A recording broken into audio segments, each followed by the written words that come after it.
নমস্কার বন্ধুরা, আজকে শর্মিলার রান্নাঘরে আবারও নিয়ে চলে এসেছি আরেকটি রেসিপি। তো আজকে আমি তোমাদের বানিয়ে দেখাবো শাপলার বড়া রেসিপি। তো এটা গরম ভাতের সঙ্গে কিন্তু দুর্দান্ত লাগে, তাই ভিডিওটা স্কিপ না করে তোমরা পুরোপুরি রেসিপিটা দেখো। তো এখানে আমি বেশ কিছুটা শাপলা নিয়ে নিয়েছি, এতগুলো কিন্তু আমার লাগবে না। তো এখন আমি একটা শাপলা তোমাদের ছাড়িয়ে দেখাবো। তো দেখো, এইভাবে টানলেই কিন্তু শাপলাটা পুরো ছাড়িয়ে যাবে, আর এটা কিন্তু ধোয়ারও আর প্রয়োজন নেই। তো এইভাবেই আমি কিন্তু শাপলাগুলো ছাড়িয়ে নেব।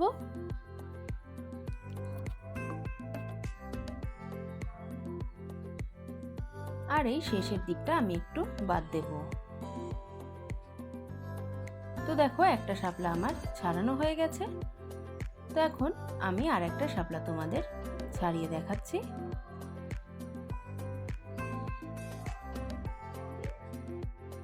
তো প্রিয় দর্শক, আবারও এই শাপলা ছাড়াতে ছাড়াতে তোমাদের মনে করিয়ে দিই, তোমরা যদি আমার চ্যানেলের নতুন দর্শক হয়ে থাকো তাহলে আমার চ্যানেলটিকে সাবস্ক্রাইব করে পাশে থেকো, আর পাশে থাকা বেল আইকনটি প্রেস করে রেখো, যাতে আমি কোনো ভিডিও আপলোড দিলেই সর্বপ্রথম সেই নোটিফিকেশনটা তোমাদের কাছে পৌঁছে যায়।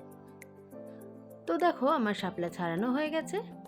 এখন এইভাবে আমি শাপলাগুলোকে এক সাইজ করে কেটে নেব।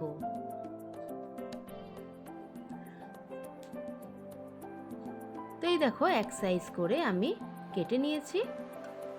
এইভাবেই আমি সমস্তগুলো কেটে নেব।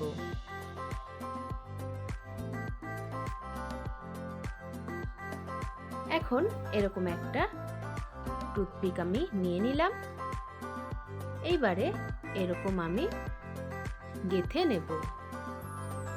তোমাদের কাছে যদি ছোট টুথপিক থাকে তাহলে তোমরা কিন্তু একইভাবে করে নিতে পারো। আমার কাছে যেহেতু বড়টা ছিল তাই আমি বড়টা দিয়ে করে নিচ্ছি। এখন এখান থেকে আমি কিন্তু ভেঙে নেব।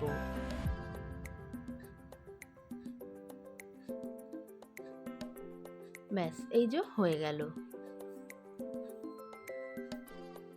এখন আমি আরেকভাবে দেখাচ্ছি, এটা আগে থেকে ভেঙে নিয়েও তোমরা কিন্তু করতে পারো।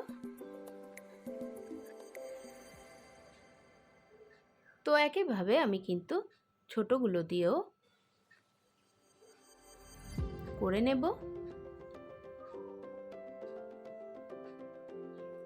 তো বন্ধুরা, খেতে কিন্তু দুর্দান্ত লাগে গরম ভাতের সঙ্গে, তাই তোমরা আমার এই রেসিপি ফলো করে কিন্তু খুব সহজেই এই বড়া রেসিপিটা করে নিতে পারো।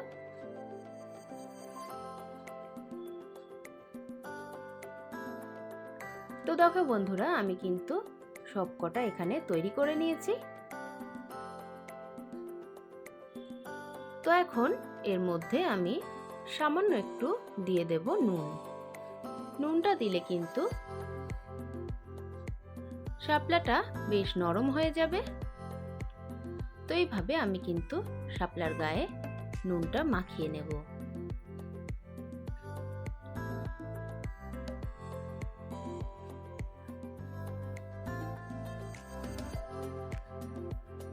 তো দেখো, সব কটাই কিন্তু আমার নুনটা মাখানো হয়ে গেছে। এখন আমি এটাকে সাইডে রেখে দেব। এদিকে আমি একটা বাটি নিয়ে নিয়েছি। একটা ব্যাটার আমি তৈরি করব, তার জন্য এখানে নিয়ে নিলাম বেসন,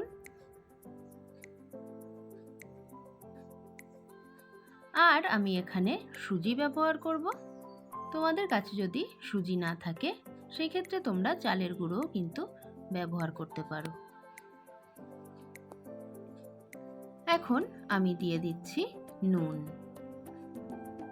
নুনটা যেহেতু আগে একটু দেওয়া আছে তাই এখানে পরিমাণটা একটু বুঝে দিতে হবে। দিয়ে দিচ্ছি লঙ্কার গুঁড়ো। তোমরা যেরকম লঙ্কা খাবে সেরকম ঝাল এখানে দিয়ে নেবে। আর দিয়ে দিলাম কালো জিরা। এখন অল্প অল্প জল দিয়ে আমি একটা ব্যাটার তৈরি করে নেব।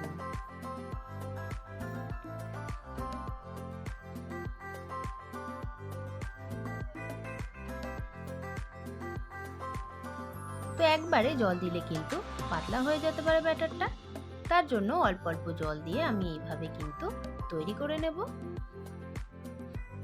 তো দেখো আমার ব্যাটারটা কিন্তু তৈরি হয়ে গেছে।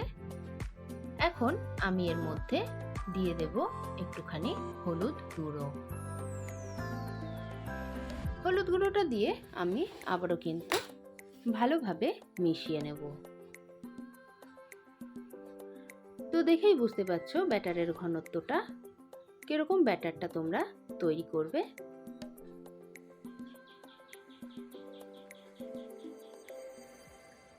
এর থেকে পাতলা কিন্তু করা যাবে না। তো এখন আমরা ভেজে নেব। ভাজার জন্য এখানে গ্যাসে একটা ফ্রাই প্যান আমি বসিয়ে দিয়েছি। এখন দিয়ে দেব সাদা তেল। এখন তেলটাকে আমি গরম করে নেব।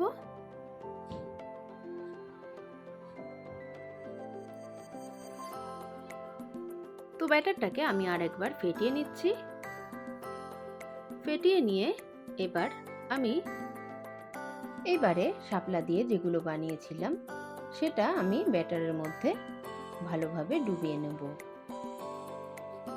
ব্যাস, ডোবানো হয়ে গেছে। এখন আমি গরম তেলে এইভাবে ছেড়ে দেব।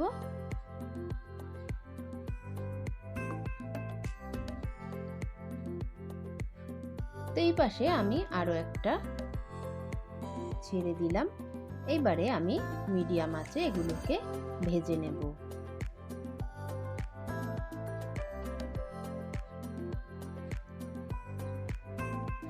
তো আমার ওই পাশেরটা ভাজা হয়ে গেছে। এখন আমি ওটাকে উল্টে দিলাম। এইভাবে উল্টে পাল্টে আমি যতক্ষণ না একটা কালার আসে সুন্দর, ততক্ষণ এগুলোকে ভেজে নেব। তো এখন এটাকেও আমি উল্টে দিচ্ছি।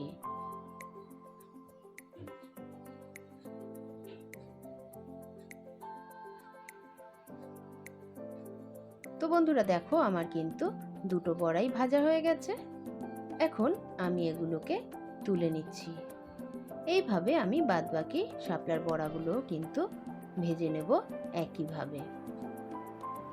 তো এখন আমি সার্ভ করে নেব। সার্ভ করার জন্য এখানে আমি একটা ট্রে নিয়ে নিয়েছি। এখন আমি শাপলার বড়াগুলোকে সার্ভ করে নেব। তো দেখো বন্ধুরা কতটা দুর্দান্ত হয়েছে দেখতে। দেখতেও যেমন দুর্দান্ত হয়েছে, খেতেও কিন্তু দারুণ হয়েছে। তো দেখো এখন আমি একটা বড়া তোমাদের ভেঙে দেখাবো। তার আগে আমি এর ভেতরে যে টুথপিকটা ছিল সেটা বের করে নিলাম। তো দেখো কতটা দারুণ হয়েছে। তো রেসিপিটা ভালো লাগলে লাইক, কমেন্ট ও শেয়ার করার অনুরোধ রইল। তো সবাই ভালো থেকো, সুস্থ থেকো। আজ এই পর্যন্তই। দেখা হবে নেক্সট কোনো ভিডিওয়। Thanks for watching.